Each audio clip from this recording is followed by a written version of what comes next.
హైదరాబాద్ సైఫాబాద్లోని జోనల్ కార్యాలయంలో ఎల్ఐసి 69వ వార్షికోత్సవ వేడుకలు ఘనంగా జరిగాయి. ఈ వేడుకలో south central zone manager Puneet Kumar పాల్గొని ఎల్ఐసి జెండాను ఎగురవేశారు. కేంద్ర ప్రభుత్వం నుంచి 5 కోట్ల రూపాయల మూలధనంతో ప్రారంభమైన ఎల్ఐసి కంపెనీ ప్రస్తుతం 56,22,923 కోట్ల రూపాయల స్థాయికి ఎదిగిందని అన్నారు.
I felicitate and welcome each of LIC family member to this occasion.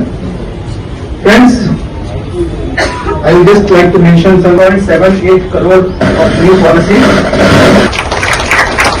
Out of these, there were 2.27 lakh crores. 1.64 lakh crore was contributed by PNGS and 62,000. Customer సేవల మెరుగుదల కోసం ఎల్ఐసి అనేక వినూత్న చర్యలు చేపట్టిందని పునీత్ కుమార్ తెలిపారు. బ్రాండ్ ఫైనాన్స్ ఇన్సూరెన్స్ 2024 ప్రకారం LIC ప్రపంచంలోనే నంబర్ 1 ఇన్సూరెన్స్ బ్రాండ్గా ఎదిగిందని చెప్పారు. మహిళలకు ఆర్థిక స్వాతంత్రం కల్పించే బీమా సఖీ కార్యక్రమం ద్వారా గ్రామీణ ప్రాంతాల్లో మహిళా సాధికారతను ప్రోత్సహించడానికి ఎల్ఐసి కట్టుబడి ఉందని పునీత్ కుమార్ తెలిపారు.